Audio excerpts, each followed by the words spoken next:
Hi friends, welcome to my channel. இன்னைக்கு நம்ம சேனல்ல ஒரு மதிய லஞ்ச் ரெசிபி தாங்க. அதுவும் சிம்பிளா சட்டுன்னு செய்யற மாதிரி, இந்த மலைக்கு ஏற்ற மாதிரி ஒரு லஞ்ச் ரெசிபி தான். அதுக்கு நான் அவரைக்காய் இந்த மாதிரி சின்ன சின்ன பீஸா கட் பண்ணி எடுத்து வச்சிருக்கேன். அதுக்கு வெங்காயம், தக்காளி, பச்சை மிளகாய் கட் பண்ணி வச்சிருக்கேன். அதுக்கப்புறம் வெண்டைக்காய் இந்த சைஸ்ல கட் பண்ணி எடுத்து வச்சிருக்கேன். அதுக்கு சின்ன வெங்காயத்தை நைஸா கட் பண்ணி எடுத்து வச்சிருக்கேன்.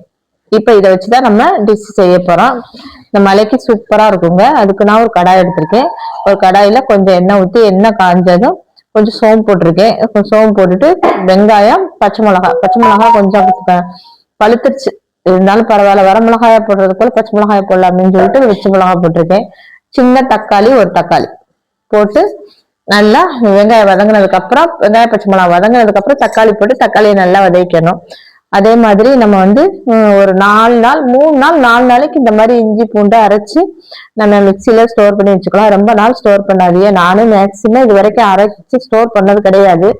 ஸோ இப்போ இதுக்கு கொஞ்சம் வேணுங்கிறப்ப கொஞ்சம் கூடவே அரைச்சு வச்சிடலாமேன்றதுனால நான் இப்போ அரைச்சு ஸ்டோர் பண்ணிக்கிறேன். கண்டிப்பா 4 நாளைக்கு மேல ஸ்டோர் பண்ணி ஃப்ரிட்ஜ்ல வச்சு இஞ்சி பூண்டு பேஸ்ட் யூஸ் பண்ணாதீங்க.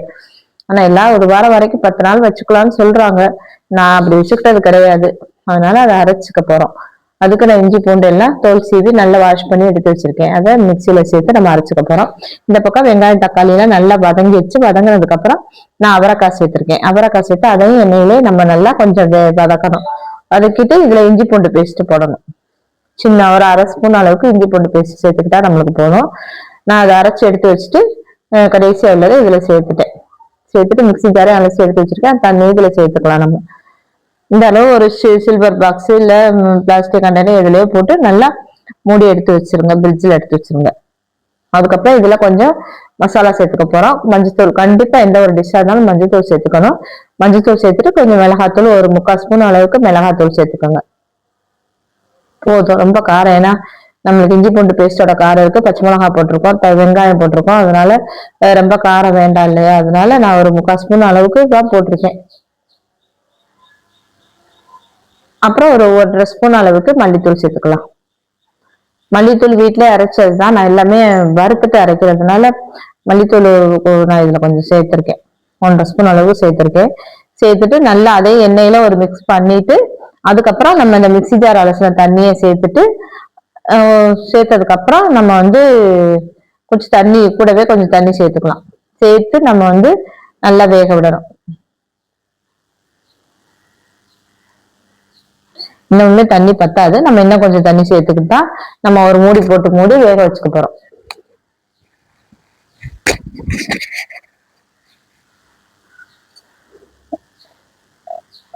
இப்ப நல்லா மிக்ஸ் பண்ணியாச்சு. இப்ப இந்த இடத்துல உப்பு சேர்த்துக்கணும். உப்பு நம்ம தண்ணியை லிக்விடா இருக்கிறதுனால நம்ம கல்லுப்பே சேர்த்துக்கலாம். கல்லுப்பு சேர்த்துட்டு நம்ம தண்ணி இன்னும் கொஞ்சம் கூட தண்ணி தேவைன்னா ஊத்திக்கலாம். ஊத்திட்டு நல்லா ஒரு சின்ன ஸ்பூன்ல 1 ஸ்பூன் அளவுக்கு போட்டிருக்கேன் கல்லுப்பு. நம்ம அப்புறமா பார்த்துட்டு பத்தலை அப்படின்னா நம்ம அப்புறம் சேர்த்துக்கலாம். கூடி போச்சு அப்படின்னா ஒண்ணுமே பண்ண முடியாது. அதனால எப்பவுமே உப்பு சேர்க்கும் போது கொஞ்சம் குறைச்சி சேர்த்துக்கோங்க. இந்த மாதிரி நல்லா கொதிச்சு வரட்டும். ஒரு மூடி போட்டு மூடி வேகட்டும். அடுப்பு மீடியம் ஃப்ளேம்ல வச்சிருங்க. தேங்காய்க்கு தேங்காய், சோம்பு, சீரகம், கொஞ்சம் மிளகு சேர்த்து அரைச்சிட்டு நம்ம நைஸா அரைச்சிட்டு இதுல சேர்த்து அதுவும் நல்லா வெந்து வந்ததுக்கு அப்புறம் கடைசியில இறக்க போயில இதை சேர்த்து ஒரு 5 நிமிஷம் இந்த தண்ணி வத்தனோம்னா நம்ம இறக்கிடலாம். அந்த மாதிரி கண்டிஷன்ல தான் சேர்க்கணும். இல்லைன்னா காய் வேகாது.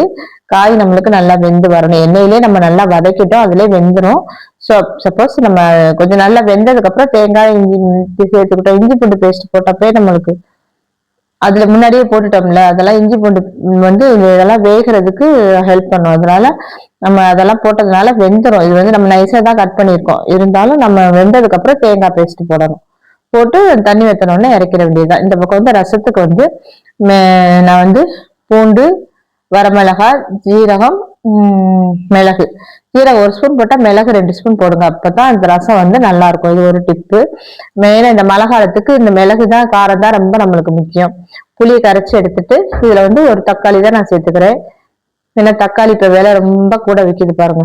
அதனால ஒரே ஒரு தக்காளி மட்டும் போட்டா போதும்.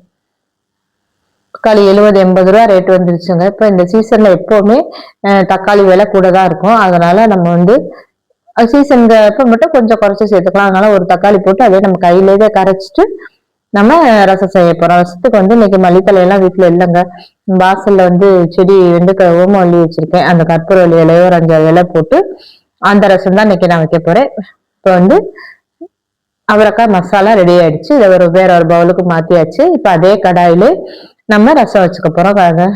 வாஷ் பண்ணிட்டு சும்மா ஒரு கழுவிட்டு நம்ம வந்து அதே கடாயில கொஞ்சம் எண்ணெய் ஊத்தி இது பெருங்காயம், கடுகுளுத்தம் பருப்பு, வரமிளகாய் போட்டுட்டு இந்த இலைய கையிலே பிச்சுட்டு நம்ம போட்டா போதும்.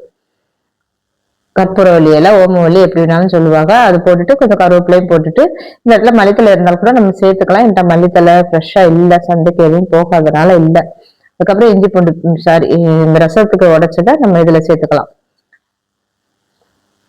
மிளகு, சீரகம், வரமிளகா, பூண்டு வச்சு அரைச்சோம்ல அதையும் சேர்த்துட்டு ஒரு தடவை வதக்கி விட்டுட்டு நம்ம வந்து புளி, தக்காளி கரைச்சி வச்சிருந்தாலும் அந்த இதை இதை சேர்த்துக்க வேண்டியதான்.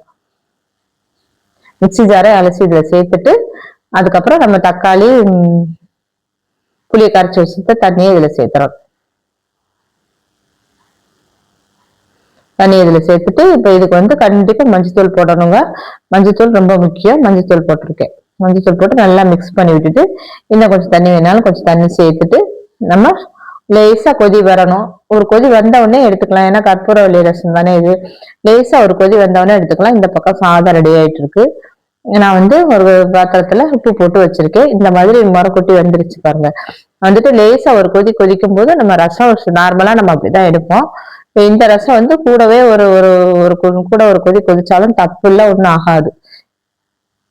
நான் இந்த மாதிரி கொதிச்ச உடனே எடுத்துட்டு நான் அதை அந்த உப்பு போட்டு வச்சிருக்கோம்ல அந்த பாத்திரத்துல நான் சேர்த்துட்டு இந்த பாத்திரத்தை கடாயை கொஞ்சம் தண்ணி ஊற்றி வாஷ் பண்ணி ஊற்றி ஒரு மூடியை போட்டு உடனே மூடி வச்சிடணுங்க. ரசமும் ரெடி ஆயிடுச்சு, அவரைக்காய் மசாலாவும் ரெடி ஆயிடுச்சு. இப்ப நம்ம அடுத்து வந்து அதே கடாயில எண்ணெய் ஊற்றி கடுகுளுத்தம் பருப்பு, வரமிளகா, சின்ன வெங்காயம் நைஸா கட் பண்ணதை போட்டு நல்லா வதக்கணுங்க. அதே கடாயிலே செய்யறது எனக்கு வந்து ஏன் அப்படின்னா திரும்ப நம்ம போட்டோம்னா நம்ம தானே இந்த பாத்திரத்தை கழுவணும். பாத்திரம் கழுவுறதுதாங்க இருக்கிறதுல பெரிய கஷ்டமான வேலை. அதனால நான் அதே கடாயை வாஷ் பண்ணிட்டு பக்கத்துலயே சிங்க் இருக்கிறதுனால வாஷ் பண்ணிட்டு அதே வச்சிடுறது. எத்தனை பேர் இதே மாதிரி செய்வீங்கன்னு எனக்கு சொல்லுங்க. எல்லாருமே மேக்ஸிமம் அப்படிதான் யூஸ் பண்ணுவீங்க. ஈஸியா இருக்கும்ல வேலை. யார் நம்மளுக்கு பாத்திரம் கழுவி தரப்போறா? நம்ம தானே செய்யணும். நம்ம ஹைஜீனிக்கா கரெக்டா செஞ்சா ஓகே தான். அதுக்கப்புறம் வெங்காயம் நல்லா வதங்கட்டும். இந்த மாதிரி வெண்டைக்காயை நான் வந்து இந்த மாதிரி கட் பண்ணி வச்சுருக்கேன். ரொம்ப நைஸாவும் இல்லாம அதே நேரம் ரொம்ப திக்காவும் இல்லாம நம்ம நடுவுல மீடியமான அளவுல கட் பண்ணியிருக்கேன். ஏன்னா இப்பதான் நல்லா ரொம்ப நைஸா கட் பண்ணோம்னா அது நல்லா இல்லை. நான் ஒரு தடவை கட் பண்ணி பார்த்துட்டேன். அது நம்மளுக்கு வதங்கும் போது அது ரொம்ப சுருண்டு போயிருது. அதை விட இதுனா கொஞ்சம் நம்மளுக்கு பாக்குறதுக்கு நல்லா இருக்குங்கிறதுனால கொஞ்சம் பெருசா கட் பண்ணியிருக்கேன். இதை வந்து நம்ம பொறுமையா எண்ணெயிலே நம்ம நல்லா வதக்கணும். கடுகுளுத்தம் பருப்பு, வரமிளகா, வெங்காயம், அதோட வெண்டைக்காயும் போட்டுட்டு உப்பும் போட்டு நம்ம நல்லா வதக்கணும். இதுல வந்து அந்த வளவளப்பு தன்மை கண்டிப்பா இருக்கும். அது போறதுக்கு நம்ம அடுப்பை மீடியம் ஃப்ளேம்ல வச்சுட்டு பொறுமையா நம்ம வதக்கணும். அந்த வளவளப்பு தன்மை போனதுக்கு அப்புறம் தான் நம்மளுக்கு வந்து இது வந்து ரெடி ஆயிருக்கும். அதுக்கப்புறம் நம்ம கொஞ்சம் மசாலாவும் சேர்த்துக்க போறோம் இதுல. அதனால நான் கொஞ்சம் பொறுமையாவே நான் அடுப்பை மீடியம் ஃப்ளேம்ல வச்சுட்டு கொஞ்சம் பொறுமையா நம்ம வதக்கணும். ஒரு 10ல இருந்து 15 நிமிஷம் கூட நம்ம நல்லா வதக்கலாம். வதக்கும் போதே நம்மளுக்கு இந்த வெண்டைக்காய் நல்லா வெந்து வந்துடும். வெண்டைக்காய் நல்ல அந்த வளவளப்பு தன்மை இருந்ததுன்னா சாப்பிட்றதுக்கு நல்லாவே இருக்காது. பாருங்க, பார்க்கலே தெரியும் அந்த நூலெல்லாம் வருது பாருங்க. இந்த இதெல்லாம் போகணும் அப்படின்னா சில நேரம் இதுக்கு வந்து தயிர் சேர்த்துக்கிட்டோம்னாலும் சட்டுன்னு வதங்கிடும் சொல்லுவாங்க. நான் இன்னைக்கு பொறுமையா வதக்கலாமேட்டு உப்பு மட்டும் தான் போட்டிருக்கேன். உப்புமே நம்மளுக்கு ஃபர்ஸ்ட் வெண்டைக்காய் பார்க்கும்போது நிறைய தெரியும். அப்புறம் வந்து நம்மளுக்கு வதங்க கம்மியாயிடும். அதனால முடிஞ்ச வரைக்கும் உப்பை குறைச்சே போடுங்க. அதுதான் நம்மளுக்கு பெஸ்ட். நம்ம வந்து கூட பார்க்க நிறைய இருக்குன்னு கூட போட்டுட்டோம் அப்படின்னா அப்புறம் வதங்கி கொஞ்சமா இருக்கும், உப்பு கூடி போயிடும். அதனால நான் கொஞ்சம் பவுடர் சால்ட் தானே போட்டிருக்கேன், கொஞ்சமா தான் போட்டிருக்கேன், டேபிள் சால்ட். நல்லா வதங்கி வச்சு பாருங்க. இந்த அளவுக்கு நம்மளுக்கு நல்லா வதங்கி வரணும். அந்த வளவளப்பு தன்மை கொஞ்சம் கூட இல்லாம இருக்கும்போதுதான் நம்ம இதுல வந்து நம்ம மசாலா சேர்த்துக்கணும். இப்படியே சாப்பிட்டாலும் நம்மளுக்கு நல்லா இருக்கும். கொஞ்சம் மசாலா போட்டு சில்லுன்னு சாப்பிடும் போது காரமா இருக்கும்போது நல்லா இருக்கும் இல்லையா? அதனால நான் இதை கொஞ்சம் மஞ்சத்தூளும் மிளகாத்தூளும் ஒரு 1/2 ஸ்பூன்ல இருந்து 1/2 ஸ்பூன் போட்டா போதும். ஏன்னா நம்ம வரமிளகாய் நிறைய சேர்த்திருக்கோம். அதனால அது காரம் போதும் நம்மளுக்கு. அதனால நான் 1/2 ஸ்பூன் அளவுக்கு மைல்டா ஒரு காரம் இருந்தா நல்லா இருக்கும். அவ்வளவுதான். இது ரொம்ப காரமா இருக்கணும்னு கிடையாது.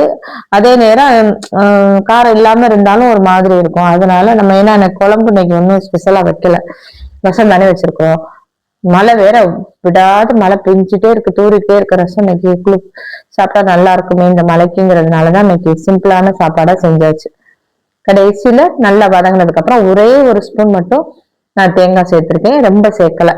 தேங்காய் அதுலயும் தேங்காய் இதுலயும் தேங்காய் நல்லா இருக்காதுல்ல, அதனால ஒரே ஒரு ஸ்பூன் மட்டும் சேர்த்துட்டு இது பொரியல் மாதிரியே இருக்கட்டும் அப்படிங்கிறதுனால நான் இப்படி விட்டுட்டேன். அவ்வளவுதாங்க, சூப்பரான வெண்டைக்காய் மசாலா போட்ட பொரியல் ரெடி ஆயிடுச்சு. இது பொரியல் தான், வெண்டைக்காய் வெண்டைக்காய் மசாலான்னு சொல்லலாம், வெண்டைக்காய் பொரியல்னு நம்ம சொல்லிக்கலாம். கொஞ்சம் தானே நம்ம காரம் சேர்த்திருக்கோம். எண்ணெய் சட்டியில ஒட்டாம சூப்பரா வந்திருக்குங்க, டேஸ்டும் செமையா இருக்கு. இதுல நம்ம கடைசியில நிலக்கடலை பருப்பு, நம்ம நிலக்கடலை பருப்பு எள்ளும் வறுத்துட்டு கூட பொடி சேர்த்துக்கலாம், இருந்தா சேர்த்துக்கோங்க. இதவும் வேற ஒரு பவுலுக்கு மாத்தி எடுத்து வச்சுட்டேங்க. அவ்வளவுதாங்க, சிம்பிளான சாப்பாடு. காலையிலே இட்லிக்கு வதக்கி வச்சு சட்னி அரைச்சேங்க, அந்த சட்னியில இருந்து கொஞ்சம் துவையாலும் எடுத்து வச்சாச்சு. ரசம் ரெடி ஆயிடுச்சு, அவரைக்காய் மசாலாவும் ரெடி ஆயிடுச்சு, வெண்டைக்காய் பொரியல் ரெடி ஆயிடுச்சு. நம்ம இங்கிட்டு துவையாலும் ரெடியா இருக்கு. அது யாருமே எங்க வீட்டுல சாப்பிட மாட்டாங்க, நானும் எங்க வீட்டுல அவங்களும் சாப்பிட்டாங்க. மத்தபடி பிள்ளையெல்லாம் இதெல்லாம் சாப்பிட்டாக்கு, அதனால கொஞ்சம் துவையா எடுத்து வச்சிருக்கேன். அது ரசத்துக்கு துவையல் சொட்டு சாப்பிடும்போது நல்லா இருக்கும். எத்தனை பேருக்கு இந்த காம்பினேஷன் பிடிக்கும்னு சொல்லுங்க, எப்படி இருக்குன்னு சொல்லுங்க. சாதமும் அடிச்சாச்சுங்க, சூப்பரான மழைக்கேத்த சாப்பாடு ரெடி ஆயிடுச்சு.